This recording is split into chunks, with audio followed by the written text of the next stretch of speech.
relativism. Anything goes, it seems, right now.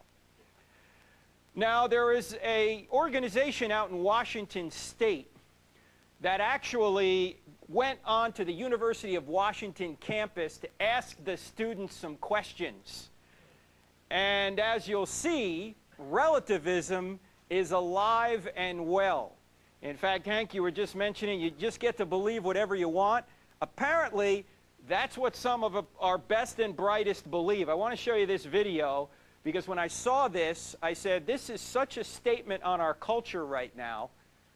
And you're just not going to believe it. Here it is. Check it out.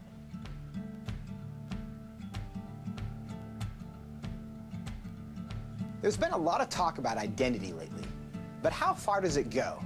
And is it possible to be wrong? We went to the University of Washington to find out. Are you aware of the debate happening in Washington State around the ability to access bathrooms, locker rooms, spas based on gender identity and gender expression?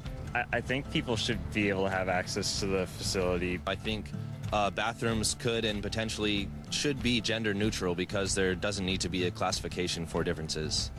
I think people definitely should have the ability to go into whichever locker room they want. I feel like at least public universities should do their best to accommodate for those who do not have a specific gender identity. You know, whether you identify as male or female and whether your sex at birth is matching to that, you should be able to utilize the resources. So if I told you that I was a woman, what would your response be? Good for you. Okay, like, yeah. Nice to meet you. I'd be like, what? Really? I don't have a problem with it. I'd ask you how you came to that conclusion. If I told you that I was Chinese, what would your response be? I mean, I might be a little surprised, but I would say, good for you. Like, yeah, be who you are. I would maybe think you had some Chinese ancestor. I would ask you how you similarly came to that conclusion and why you came to that conclusion. I would have a lot of questions, just because on the outside I would assume that you're a white man. If I told you that I was 7 years old, what would your response be?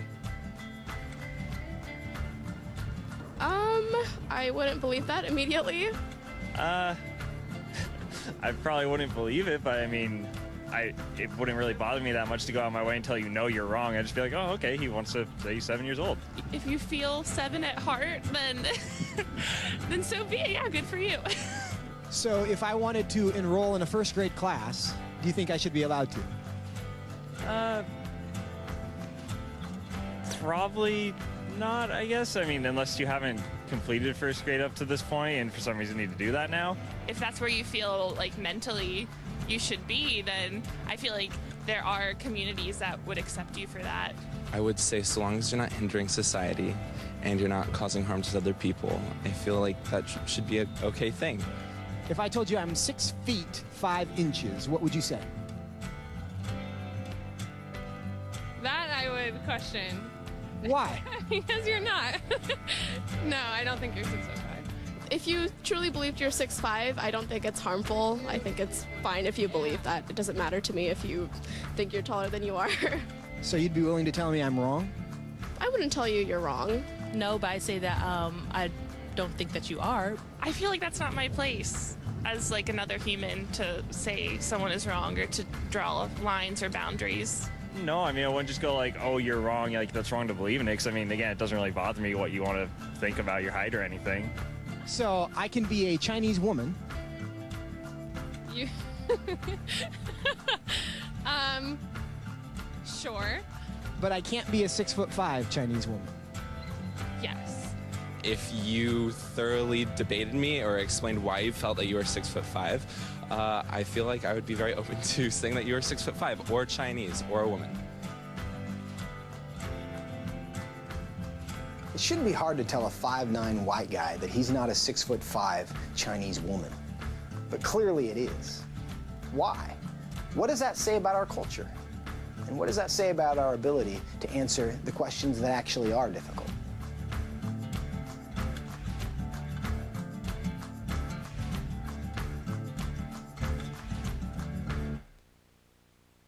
Did you ever think that it would take courage to say, that a 5'9" white guy is a 5'9" white guy?